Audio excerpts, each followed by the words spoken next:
नमस्कार दोस्तों, आपका बहुत बहुत स्वागत है हमारे क्लासेस पर। दोस्तों आज हम बात करने वाले हैं यूपी ट्रिपल एस की आज की लेटेस्ट अपडेट के बारे में। दोस्तों आज जो हम सबसे महत्वपूर्ण चर्चा करने वाले हैं वो चर्चा करेंगे जूनियर असिस्टेंट 2019 की जो फाइलें हैं वो कब तक विभागों की ओर भेज दी जाएंगी इसके बारे में, और साथ ही साथ एएनएम देखो इसका कोर्ट केस तो चल रहा है लेकिन फिर भी एक संभावित तिथि के बारे में चर्चा करेंगे कि संभावित आपका कब तक बैठेगा, किस मंथ में किन दिनों तक आने की चांसेस हैं।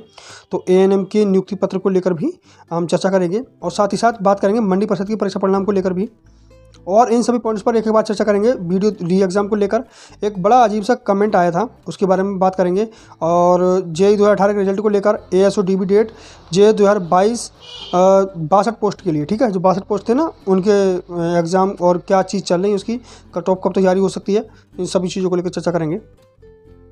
तो दोस्तों आज हमारे पास डिस्कस करने के लिए काफ़ी महत्वपूर्ण पॉइंट है, तो आपसे निवेदन है कि आप जो चैनल पर अगर नए हैं तो आप प्लीज़ चैनल को सब्सक्राइब कर लीजिएगा और अपने सभी दोस्त को, सभी फ्रेंड को, सर्कल में सभी को आप जो है वीडियो शेयर कर दीजिएगा दोस्तों, ठीक है।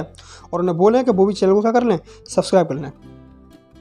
तो दोस्तों बात कर लेते हैं हम सबसे पहले अपने पहले पॉइंट के ऊपर, जो है जूनियर असिस्टेंट 2019 वालों की फाइलें कब तक विभाग भेज दी जाएंगी। तो दोस्तों आप सभी को पता होना चाहिए कि इस समय क्या चल रहा है आयोग में। जूनियर असिस्टेंट के जो प्रोविजनल थे उनका डॉक्यूमेंट वेरिफिकेशन दोबारा से हो रहा है, मतलब उनके प्रोविजनल क्लियर किया जा रहा है, और ये तिथि 13 से लेकर 16 तक की रखी गई है, यानी कि अभी कल का समय और है। तो अगर इन तिथि में जो भी, देखिए आपके पास एक मेल आया होगा उसी हिसाब से सब लोग जा रहे होंगे प्रोविजनल वाले। अगर किसी का भी प्रोविजनल अभी भी रह गया है, रहने से मतलब जैसे 13-14 की तिथि दे रखी थी और वो डेट निकल गई है और आप नहीं जा पाए थे, तो आप घबराएं नहीं, सीधे वहीं पर आयोग जाएँ, 16 में चले जाएँ, ठीक है, मतलब कल पहुँच जाएँ तो आपका कल भी काम हो जाएगा, ठीक है। तो आप लेट ना करें, उसके अगर रह गया तो ऐसा कोई घबराने वाली बात नहीं है, आपका भी काम हो जाएगा, ठीक है वहाँ। और बहुत कम लोग ऐसे होंगे जिनका कोई दिक्कत इसके बाद भी बचेगी।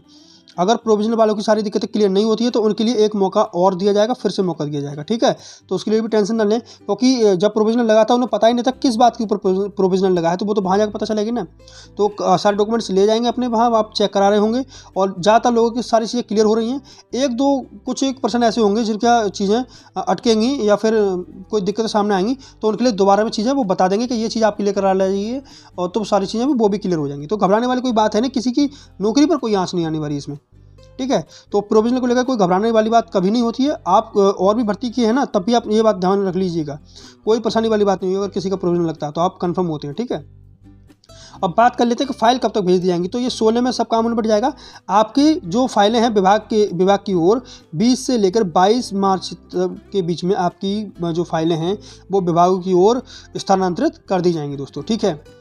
तो आप निश्चित रहिएगा 20-22 में आपकी फाइलें जाना स्टार्ट हो जाएंगी और इस महीने के एंड तक सभी विभागों में आपकी फाइलें डिस्ट्रीब्यूट हो जाएंगी, ठीक है।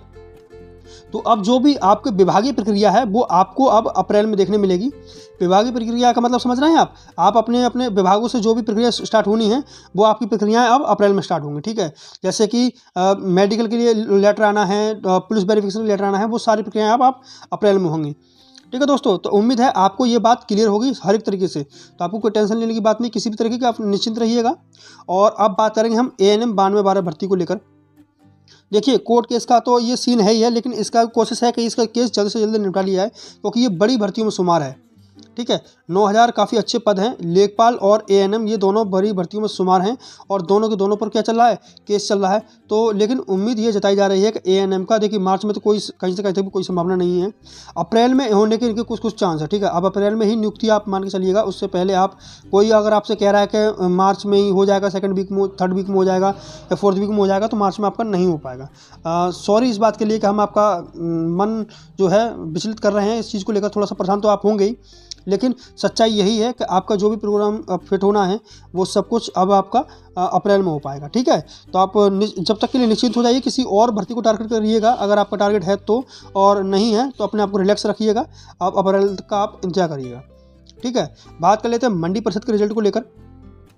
तो इस मंथ के लास्ट एंड में, ठीक है, इस मंथ के एंड में चांसेस हैं आ जाए, वरना आपका भी रिजल्ट कब जाने वाला है, अप्रैल की ओर जाने वाला है, ठीक है। हालांकि इस महीने में काफ़ी दिन बचे हुए हैं, पूरा आधा महीना बचा हुआ है, लेकिन किसी सूरत में आएगा तो एंड में ही आएगा, ठीक है, मार्च के एंड में आएगा।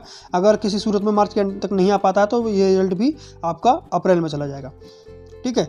वीडियो री एग्ज़ाम के लिए क्या कमेंट आया था कि सर पहले बजट तो आवंटन हो जाए, उसके बाद री एग्ज़ाम होगा।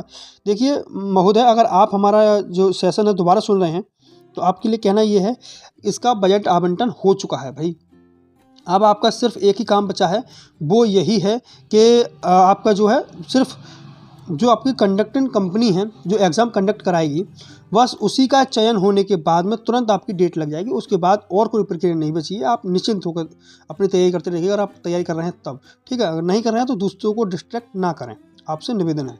ठीक है, अब बात कर लेते हैं जेईई 2018 को लेकर। देखिए इसमें जो भी केस है, अगर इनकी हमने आपसे चर्चा की थी कि इसमें री एग्ज़ाम को लेकर भी कुछ सीन है। कुछ बच्चों का, लगभग 11 बच्चों का री एग्ज़ाम को लेकर कुछ सीन है। अगर वो चीज़ें क्लियर होती हैं, का इनका कराया जाएगा तब भी, या इनको सॉर्ट आउट कर लिया जाएगा उनकी प्रॉब्लम, तो तब भी सारी चीज़ें अभी होंगी। अब अप्रैल में ही, मार्च में जेईई का कुछ नहीं हो पाएगा, इसके चांसेस बहुत कम लग रहे हैं। ठीक है, एएसओ की डीबी डेट को हम बता चुके हैं, 17 अप्रैल के बाद आप इसकी डीबी डेट मान के चलिएगा, 17 अप्रैल। ठीक है, 17 अप्रैल। और 17 अप्रैल क्यों बोल रहे हैं कि 17 अप्रैल तक आयोग कहाँ बिजी रहेगा? हमारे फॉरेस्ट गार्ड में, फॉरेस्ट गार्ड वालों के फिजिकल को लेकर बिजी रहेगा। ठीक है, तो अब आपकी जो डीबी डेट है वो कब लगेगी? 17 अप्रैल के बाद। 17 अप्रैल से नहीं, 17 अप्रैल के बाद लगेगी। ठीक है, यानी कि 20 अप्रैल हो सकता है, 22 अप्रैल भी हो सकता है। उम्मीद है कि 20 अप्रैल में आपकी डेट स्टार्ट हो जाए, आपकी डीबी स्टार्ट हो जाए। ठीक है ना। जे 2022 वालों के साथ में जो 62 पोस्ट हैं या फिर 1262 पोस्ट हैं, दोनों के लिए एक ही सीन है, और वो है इनके एकेडमिक को लेकर कुछ संशोधन। तो जब जैसे ही वो चीज़ें क्लियर नहीं हो जाएंगी तब तक इनका कुछ नहीं होने वाला है, ये चीज़ें अटकी रहेंगी। ठीक है, तो आप निश्चित रहिएगा। अब सिलेबस वगैरह तो सारी चीज़ें आपकी आई गई थी ये 62 पोस्ट वालों की, तो अपनी तैयारी करते रहिएगा, क्योंकि जब तक ये चीज़ें ऐसी झंझट पड़ते हैं ना तो चीज़ें लेट होती हैं। अब बंद दरवाज़ा का चीज़ें क्लियर थी, वो चीज़ें हो गई, अब आपका लेट हो गया।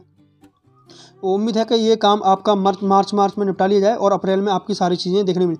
तो टोटल मिला के अप्रैल का महीना आप सभी के लिए यूपीएससी की ओर से बहुत बड़ा महीना साबित होने वाला है, बहुत बड़ा महीना। ठीक है, तो आप हमसे लगातार जुड़े रहिएगा, आपको लगातार अपडेट दी जाती रहेंगी दोस्तों। ठीक है, तो अभी के लिए सेशन इतना ही रखते हैं। उम्मीद करते हैं आपको जितने भी पॉइंट्स हमने आज डिस्कशन करने थे, आपको सारे पॉइंट्स अच्छी तरह से समझ में आए होंगे, और अपने सभी दोस्तों के साथ में ज़्यादा से ज़्यादा शेयर करें। और आपने अभी तक अपने चैनल को हमारे चैनल को सब्सक्राइब नहीं किया है तो प्लीज़ चैनल को सब्सक्राइब जरूर कर लें। ठीक है दोस्तों, तो ठीक है दोस्तों, मिलेंगे आपको नेक्स्ट सेशन के साथ में। तब तक के लिए आप अपना ध्यान रखें और अपनी पढ़ाई करते रहें। बहुत बहुत धन्यवाद दोस्तों।